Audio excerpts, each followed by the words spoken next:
All right, Mark Matthews joining us now, Bank Julius Baer, to share with us his overview as well as strategy on the markets right now as India starts to lag behind what we're seeing overall in terms of global equities. Mark, good morning. Let me first get an overview from you really on how you're viewing the current situation. Really has taken everyone by storm and perhaps put a spanner in the works when it comes to the kind of outlook that that many had already built in for the year.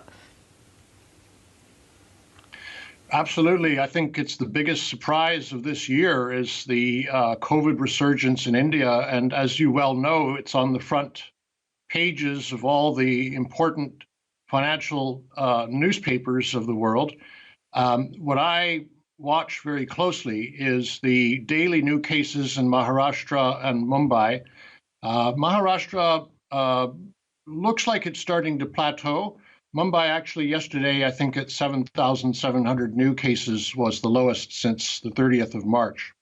And I know that these are not reflective of every case out there. These are the confirmed cases. So who knows what the real numbers are.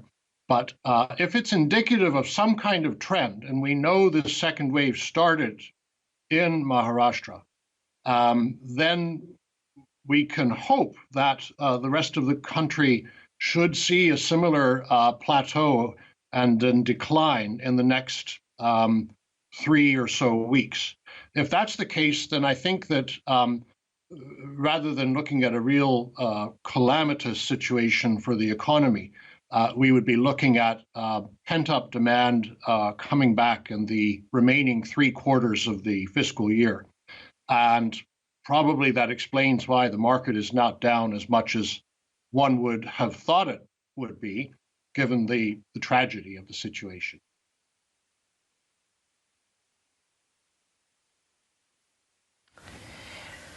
Okay, understood. So in that context, then, Mark, I mean, will you just be in wait and watch mode for the moment? Advise perhaps not really having any kind of knee-jerk reaction, changing anything around in the portfolio, just waiting to see how things pan out in this quarter?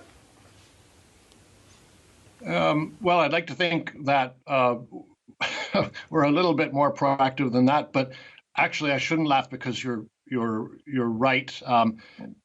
It's such a difficult thing to know how to forecast. But although the situation wasn't as big in Europe at the beginning of this year, you might recall Europe had a second wave in countries like France and Germany, and they had to do new lockdowns. And actually, their markets are up this year. So I think it's a difficult thing because we are dealing with a terrible, terrible tragedy, but we also need to be cognizant of the fact that the market is a cold and unemotional creature, and it's really just thinking about, is there going to be a lockdown or not? And that's why I say that I'm hopeful that Mumbai can be extrapolated to a larger nationwide trend. The other thing I might just point out is that IT, pharma, materials, there's a few sectors which have actually risen since this second wave started. And so those have softened the blow for the overall Sensex index.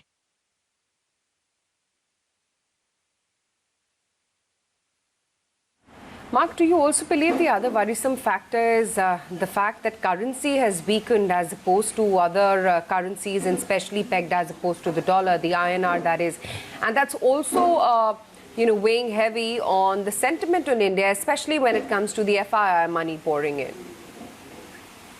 Yes, well, this is one potential weakness for the market, is that a lot of foreign money came into India over the last 12 months, and frankly, not very much has left yet.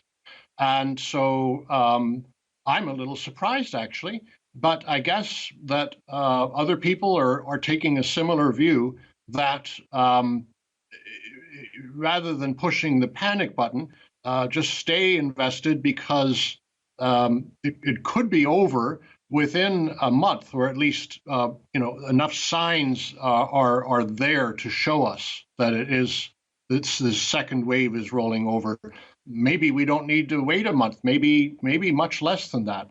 And then I think that there wouldn't be a nationwide lockdown, and there would be, especially with the acceleration of the vaccines now, a comeback in investment and consumption that didn't occur because of this in the remainder of the year.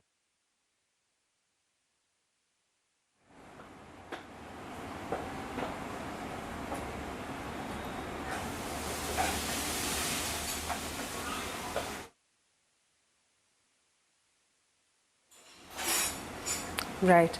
Okay. So in light of that then, Mark, we just wanted to understand where is it that your sectoral preference lies? Because of late one has seen that the market is getting back to its defensive tilt. You've got IT pharma, which actually rose maximum at the start of the pandemic last year. That's the one which is getting favored once again in the market. Do you think this is a more temporary aberration, or do you sense that this trend could last for a while, wherein people again get back to IT pharma, the proven favorites? I actually think we could have a big comeback in the more cyclical sectors like financials on any prospect of a plateau in new confirmed cases. So I wouldn't want to get too defensive within the broader market, actually. And probably the best way is just to be equally represented in both defensive and cyclical sectors at this point.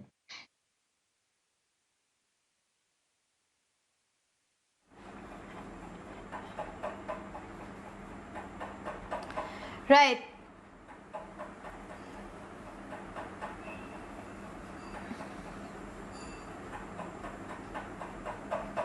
Trevor? Mark, wanted to just talk a little bit more in detail then about those financials. Where is it that you're hunting for opportunity, or that you believe that once we see a recovery could do well? Would it be within the insurance plays, NBFCs, pure play, marquee private banks, or even within the PSUs? I suppose the way I look at it is the PSUs are a short-term beneficiary of a recovery, and then the longer-term beneficiary, I think, of the longer-term winner in the financial space is the private banks, because I do believe that as much as there will be recapitalization of the PSU balance sheets with the formation of a bad bank under the auspices of the Ministry of Finance, I also think that over the next few years, there will be a slow but steady migration of deposits from PSU banks to private banks, simply because, forgive me for saying, but they're better run. And so they, on that basis alone, should attract funds. So on the longer term, I'd still be a buyer of the private banks.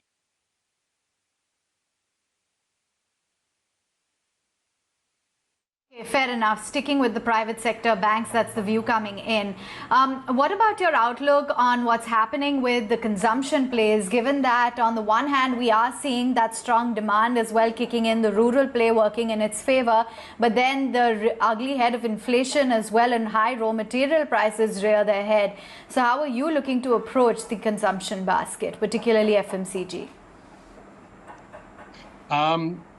I feel that it's an expensive sector, and so it's not really one of my favorites. I guess to go back, and I'm sorry, it sounds like a bit of a cop-out, but rather than try to pick sectors, I'd rather just be invested, because I think it is difficult to determine the trajectory of things. As much as I'm hopeful Mumbai is giving us some kind of a leading indicator quality, I could be 100% wrong, in which case you'd still want to be in pharma and IT, etc. So then again, if it is, one hopes, a leading indicator, then we want to own the consumers and the financials. Since I don't know the answer, but I do know that I want to stay invested, I would own everything. I would just own the Sensex, basically.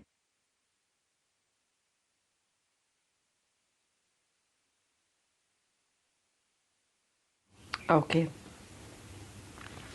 In terms of the pecking order, Mark, given that we are seeing China really come back on track with those growth numbers, so the economic recovery there is looking really strong. India is now going to be a little bit of a question mark. It was a little bit more of a debate, I think, a couple of months ago. But currently, of course, perhaps, still, of course, going to see how things pan out. And the kind of impact we might see in the longer term on growth. But the US is seeing strong data coming out, so recovery seems to be back on track there. We've got China numbers looking good as well. In terms of the overall global economic recovery and where we're at now, a little over a year into the pandemic, what's it looking like to you? I mean, are you being optimistic about about the following few months and how things are going to really evolve from here on? I think it's a mixed bag, but first let me say that as strange as it sounds, there's really no relationship between economic growth and the economy, at least on a year-on-year basis. I suppose over the long term there is, but just look at last year as an example. Last year had to be one of the worst years for the world economy since, I don't know when. And yet look what the stock market did. So just because growth is going to be very strong this year is not, it doesn't guarantee us good stock market returns, because we already priced a lot of this year's recovery into the market last year. But then anyway, to answer your question, yes, I think the growth is going to be looking super in America for the next 2 quarters, and then it'll start to drop off simply because there will be a base effect, and also because a lot of this growth in America is being driven by Joe Biden's America Rescue Plan, and that will kind of reach a peak of that, I think, in the second quarter.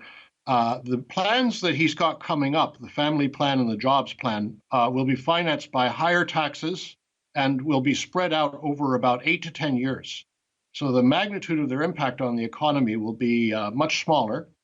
And then China, yes, very strong growth this year, but they are taking some of the liquidity back that they provided last year because the epidemic started there first.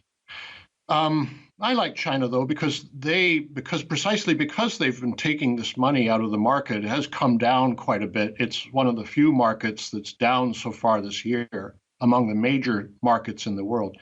And I think they're technology giants. If I said companies like Alibaba, Tencent, they're looking very attractive now because they were also faced with this regulation. A big wave of regulation hit those companies in December, January, February, and March. But now I think it's starting to fade away, and they're trading on about 20 times for growth over the next few years, probably of about 20%. So those would be my favorite things in Asia right now, are the Chinese technology giants.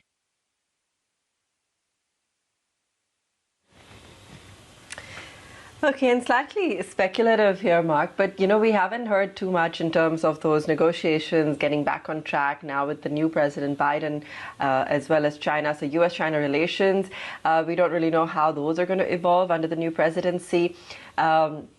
Even relationships with India, while the US has pledged support right now through this difficult time, but in terms of economy or trade, we're still going to wait and see how those parameters shape up. Any risk that you see on that front? Because this is one factor that's completely been put onto the back burner, at least over the last many months.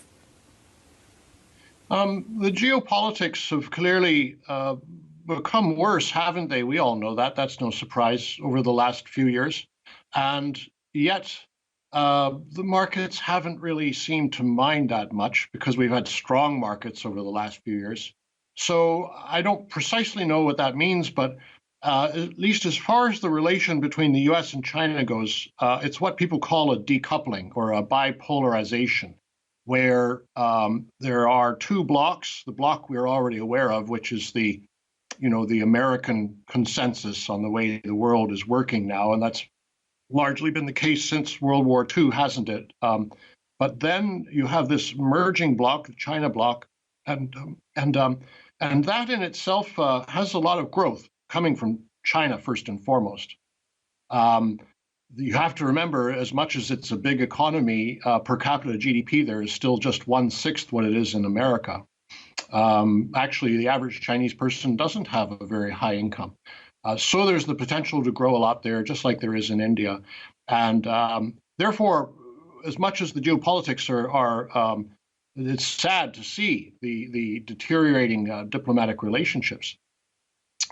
We see still China being a very viable economy in and of itself, and lots of investment opportunities within it. As long as there's not a war, I think it's a very investable place and will continue to be that. And the problem with the wars is that I think markets don't really factor them in until just the day before they start, or maybe even after they start. So I don't think there's going to be one. Certainly hope there's not going to be one. As long as there isn't one, then I don't think the geopolitics are going to be dragging down valuations in either China or the United States.